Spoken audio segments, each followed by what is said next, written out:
Ni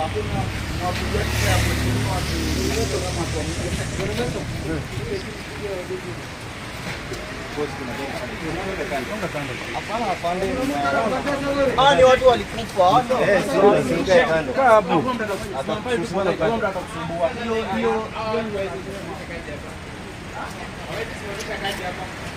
Hata nyingi watu mfunge kando. Funga hapo kwa ngozi. Nasunga kando. Una nini gani? Ndio nasema I just want to pass a message.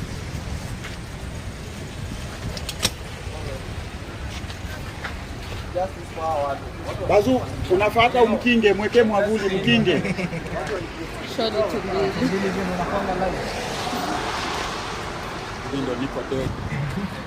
So that is the non-cop Shakur. Mwenye mliona, he was part of the officers who rejected the finance bill. So he is here at the parliament to, you know, seek justice for those protesters who died. So that is Cop Shakur right here outside Parliament, and you remember this is where a protest took place. So we want justice. Cheki bazu. Mkinge na mwavuli hiyo karatasi isiraruke. Mkinge. Ndio nasema hata senate kwa sio wako na power ya kusema justice ifanyike, unaona? Kuna right way ya kufanya hizo justice. Fungua hiyo. Sumsonge.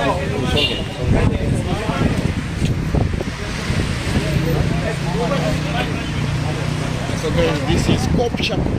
Cop Shakur is protesting outside the parliament with a clear message that he wants justice for the fallen soldiers. As you can see, this is one of the police officers trying to block him right there.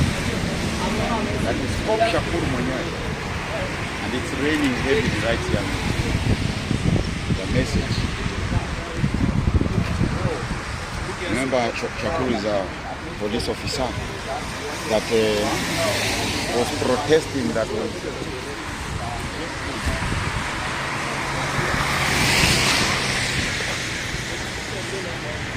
So guys, this is right outside Parliament, and that is Cop Shakur, the trending cop who was spotted last week also being part of the people who are rejecting finance bill. And this is really brought a star online where people are like, you know, how come a cop can, you know, be part of protesters, yes, yet, you know, maybe they act as an independent body. So today he decided to show up here.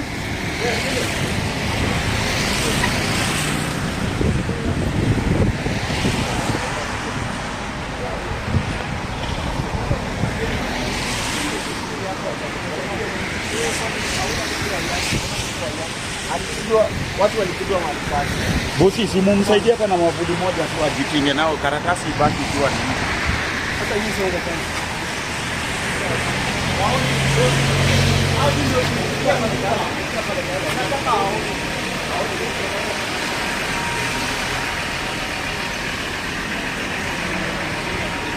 What the fuck? Kuna rain.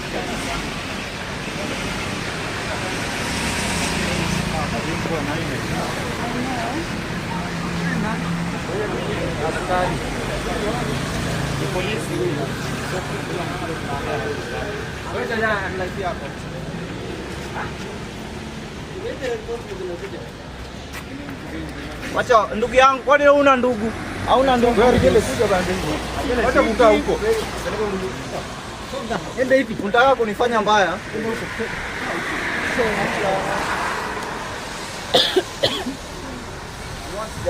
Uni mtu alikufa. Ndugu yako. Kuna ndugu yake afisa alikufa kama wewe. Afisa kama wewe ndugu yake aliuliwa. Hata niko hapa hivi condolences. We want justice. Justice. Wacha waona fanya. Hapana, nataka. Hapana, hapana. Kila mtu akilia hapa.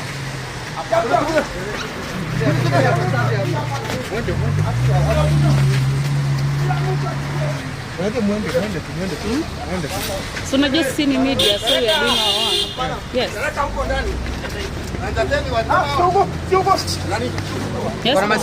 Yes.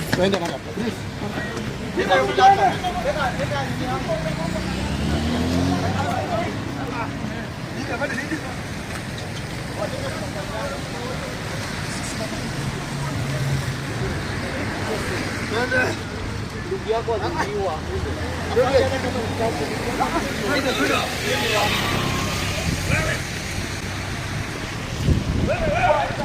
My brother, President William Samoei Ruto, all distinguished ladies and gentlemen who are here this morning, we have come here today for a very solemn occasion. And I'm happy that this function has been arranged to take place here at KICC. As my colleague Stephen Kalonzo Musyoka said, we are at a crossroads as a country. And times like this requires leadership, the country to move forward. What we are doing today is a culmination of a process that began sometime last year when President Olusegun Obasanjo came to mediate and the conflict that was raging on at that time. We agreed when we sat together, myself and Brother William Ruto, that we would follow the route of dialogue. And that is the reason why NADCO was set up. NADCO then proceeded to dialogue and ended up with a very voluminous report which has contained some very fundamental recommendations. This bill that has now been signed into the law today is just one of those.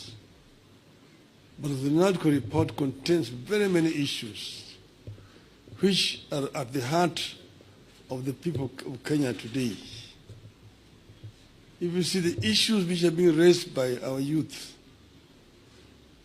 most of them are actually contained in the NADCO report. But if this NADCO report is implemented fully, you'll be able to address all those issues which these young people are raising. We are, as I've said, at a very, very crucial juncture in the history of our country.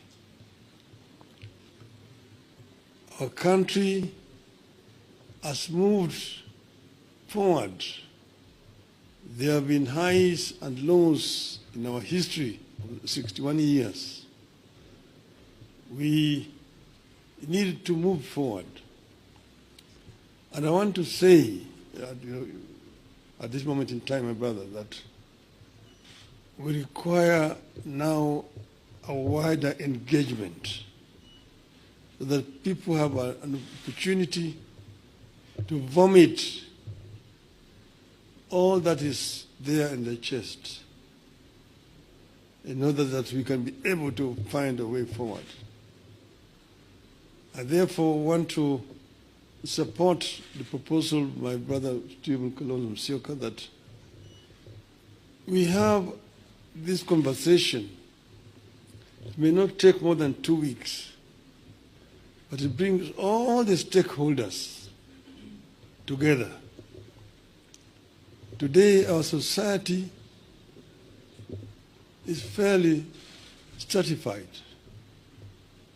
Nearly 70% of our population is below the age of 35, the youth. If you say that between 35 and 18 constitute about 40%, we need that 40% to be present when this dialogue is taking place.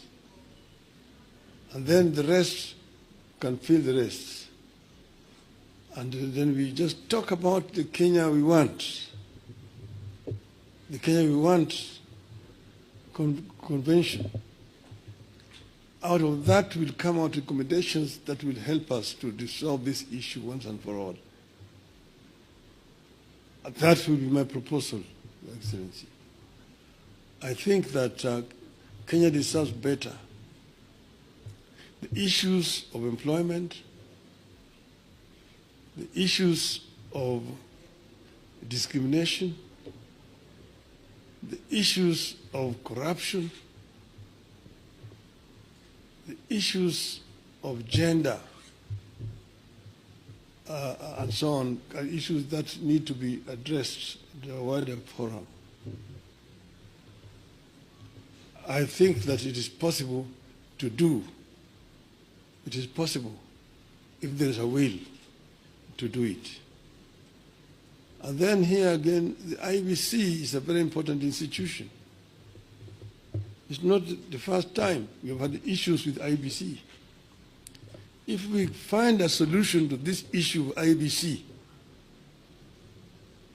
it will be on the way to resolving very many issues in our country. You will remember in the last elections, the whole world was stunned when we saw an election commission that was completely divided. Some saying one thing, others saying one thing. You may be happy that, this other group ruled in my favor. But what example are we showing the world as a country? That in the process of very important exercise, the commission is divided. Nobody knows whom to believe up to today. It is a shame on us. And we are sure that we have got men and women here in this country who can actually do a better job. And that will help to unify this country. Last year, we lost 75 precious lives. This year we lost another over 40 lives. To say nothing about those who have been wounded, who have been hurt. We must prevent this from happening in our country. We should not allow this to continue happening cyclically. Let us find a lasting solution to this problem. We are ready to engage so that we find a solution to this problem. As Azimio of Kenya. With those many remarks, Your Excellency, now may I have the pleasure to invite my brother, President William Rito, to address you. Thank you. I think manner.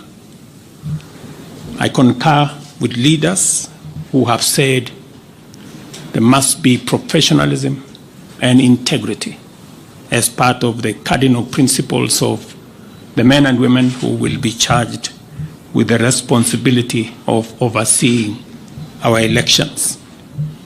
The spirit of NASTCO is the spirit of unity, bipartisanship, and consensus building, values which have helped our nation overcome its most challenging moments. Even as I assent to this bill, I look forward to supporting and facilitating any other outputs of the national consensus that was NADCO to ensure that Kenya moves forward and with as many hands on deck as is possible. The leadership of Parliament, both on the majority and minority sides, have heard what the leaders here have said, and they should proceed with dispatch and expedite the other recommendations that are contained in the NADCO report and process the necessary bills and interventions that are necessary for us to actualize the output of that report. Beyond NADCO, we are currently engaged in discussions as a country about our economy. As we know, the country has faced a series of economic shocks, including COVID-19 pandemic, globally high interest rates, and devastating droughts and floods. events which have impacted negatively on our economy and our capacity to secure resources for development and to also meet our debt service obligations. In the last 2 years, we have put in our best efforts to mobilize domestic and external resources to accelerate our economic program, pull the country back from the danger of debt distress, and set us on a path of economic transformation. These efforts have strengthened the Kenya shilling, reduced fuel prices at the pump, and lowered the cost of living, including the cost of essential household commodities.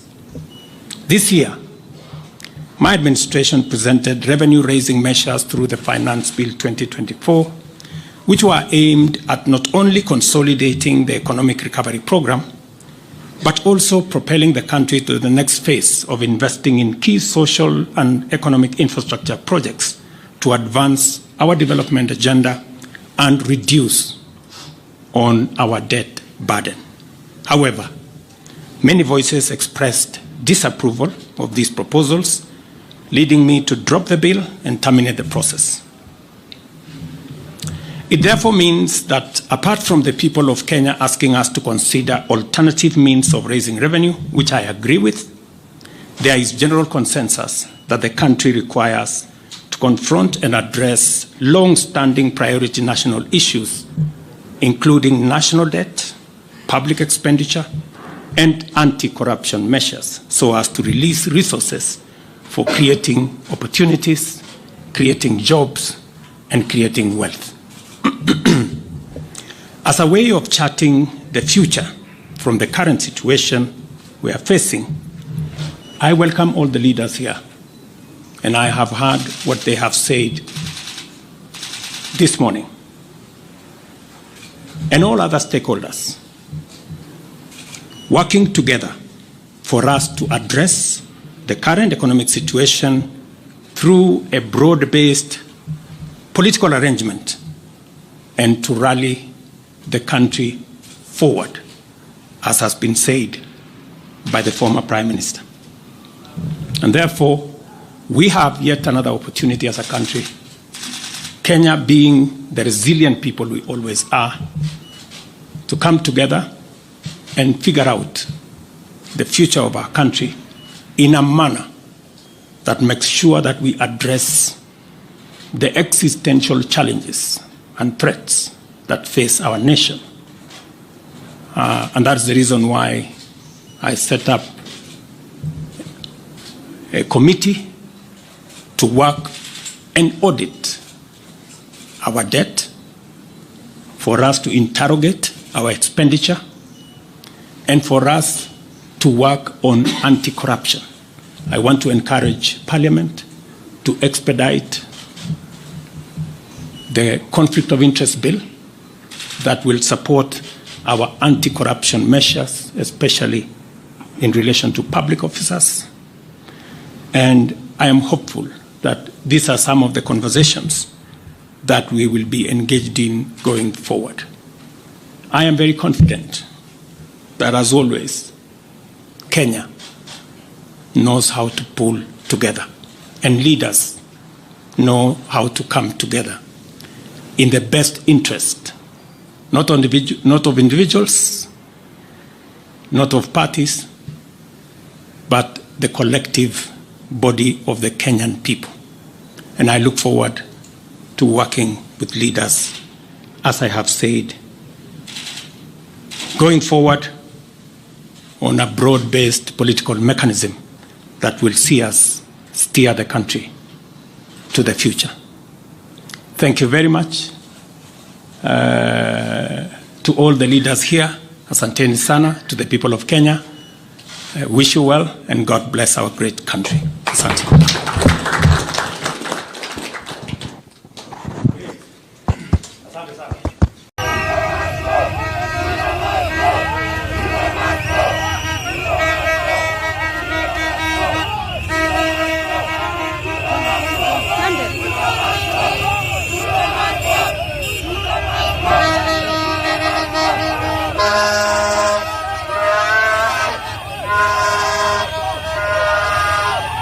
Ah!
Hatutaki hizo uongo zako, peleka bibi yako pale bedroom bwana. Wewe bwana, you can't be given na hiyo juices bwana. We don't fear you.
Hatutaki Ruto, sisi tumechoka.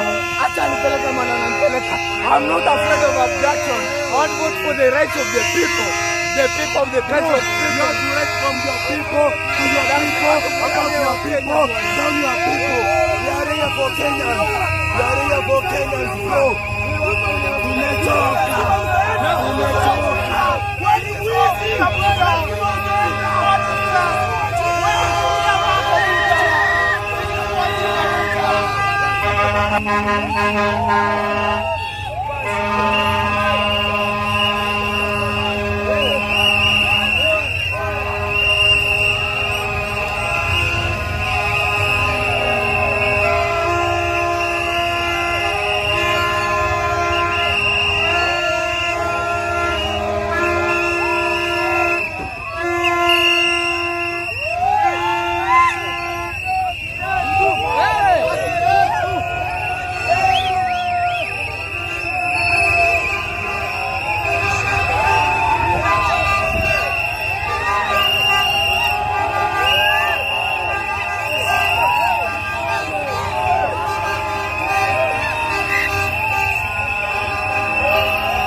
Wanaenda KNP. Wanaenda aje? Wanaenda KNP.